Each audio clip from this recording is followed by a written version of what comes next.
পৰমৰ ছাত্ৰ-ছাত্ৰীসকল 2024 চনৰ পাঠ্যগণিতৰ কোৱেশ্চন পেপাৰৰ পৰা তোমালোকক 51 লৈকে মই কৈ দিছোঁ। আজি 52 পৰা আৰম্ভ কৰিছোঁ। তোমালোকে লক্ষ্য কৰা কি কৈছে, এটা ভগ্নাংশই একেই বা সমান হৈ থাকিব যদিহে ভগ্নাংশটোক তাৰ প্ৰতিক্ৰমে পূৰণ কৰা হয়, একে সংখ্যক হৰ আৰু লবৰ পৰা বিয়োগ কৰা হয়, হৰ আৰু লবটোক শূন্যৰ বাহিৰে আন একে সংখ্যাৰে পূৰণ কৰা হয়, একে সংখ্যক হৰ আৰু লবৰ সৈতে যোগ কৰা হয়। এতিয়া কথা হ'ল কি তোমালোকৰ কোনটো অপশ্যন ৰাইট হ'ব।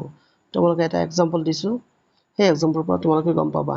ধৰি লোৱা আমি এটা ভগ্নাংশ ল'লোঁ, ভগ্নাংশটো হ'ল 3/4।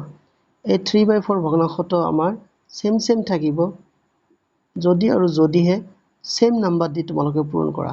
ধৰি লোৱা মই 2 দি দুয়োটাকে পূৰণ কৰিছোঁ, তেতিয়া আমাৰ ৰিজাল্ট হ'ব কিমান, ইয়াত 6 আৰু ইয়াত হ'ব 8। তোমালোকে চাবা 6/8 যি সংখ্যাক বুজায় 3/4 সেই একেটা সংখ্যাকে বুজায়। তাৰমানে তোমালোকে একে সংখ্যা দি লব আৰু হৰক পূৰণ কৰিব লাগিব। তেহে তোমালোকৰ অপশ্যন কোনটো ৰাইট হ'ব?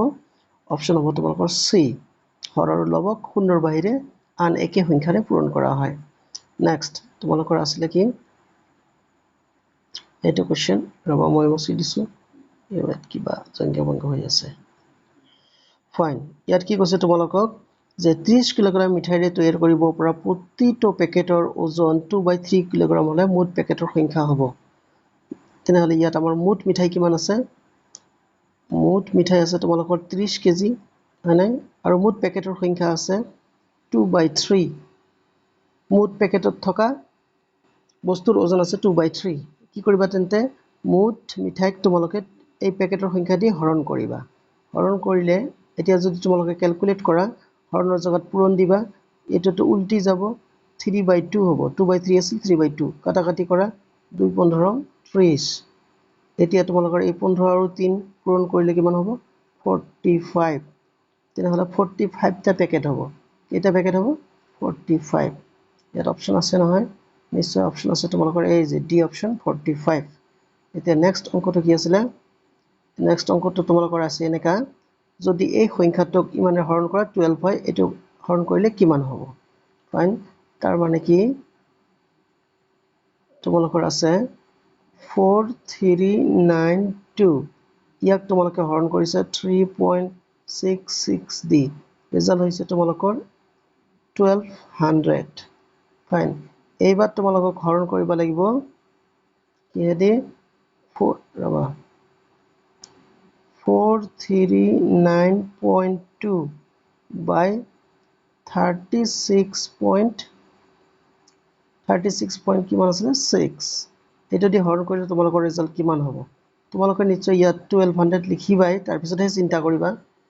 এতিয়া কথা হ'ল কি, তোমালোকৰ এইবিলাক বস্তু জানিব লাগিব। তোমালোকক টেকনিকেল কথা, দশমিকটো ইয়াৰ পৰা ইয়ালৈ আহিল, তাৰমানে কি 1 ঘৰ পিছুৱাই গ'ল। ইয়াত দশমিক 1 ঘৰ পিছুৱাই গ'ল আৰু ইয়াত দশমিক 1 ঘৰ আগুৱাই গ'ল, মানে ওপৰত। ৰবাত আৰু সহজ কৰি দিছোঁ, ইমান ক্ৰিটিকেল হ'ব নহ'লে। ফাৰ্ষ্ট আমি কৰিম কি, এই যে তলতটোক মই তেনেৰে হৰণ কৰিলোঁ, হৰণ কৰিলে ৰিজাল্টটো হ'ব তোমালোকৰ 3.66। তেনেহ'লে ওপৰটোতো হৰণ কৰিব লাগিব, ওপৰটোত হৰণ কৰিলে তোমালোকৰ 43.92 হ'ব, হয়নে? আৰু এইটো ঠিকেই থাকিল। এইবাৰ তোমালোকে কৰিবা কি, ওপৰটোক আমি কি লিখিম? ওপৰটোক 4392 দি লিখিলোঁ, কিন্তু হৰণ কৰিলোঁ ইয়াক মই, পূৰণ কৰিলোঁ ইয়াক 1/100 দি, কাৰণ ইয়াত পইণ্ট আছে নহয়, 2 ঘৰ আগত পইণ্ট, সেইকাৰণে 1/100 দি ইয়াক মই পূৰণ কৰিলোঁ। আৰু তলতটো আমাৰ চেম থাকিল 3.66। ফাইন, এতিয়া তোমালোকৰ কি কৰিবা, এই সংখ্যাটোৰ জেগাত তোমালোকে বহাই দিবা 1200। তেনেহ'লে 1200 তোমালোকৰ দিয়া আছে, এই 1200 তোমালোকে বহাই দিলা, ইনটু 1/100 আছে নহয়, এই যে ইনটু 1/100টো, এইটো তোমালোকে ইয়াত বহাই দিলা। এবাৰ কেলকুলেট কৰা, ইয়াত 2 শূন্য, ইয়াত 2 শূন্যত কাটি দিলা, কাটি দিয়াৰ লগে লগে তোমালোকৰ ৰিজাল্টত থাকিল 12। গতিকে তোমালোকৰ ৰিজাল্ট হ'ব 12।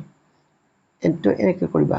আৰু টেকনিকেল কথা আছে, শ্বৰ্টকাট কৰিব পৰা যায়, কিন্তু মই তোমালোকক ডিষ্টাৰ্ব দিব বিচৰা নাই। তেনেহ'লে তোমালোকে চাইছা অপশ্যন এটো আমাৰ কাৰেক্ট।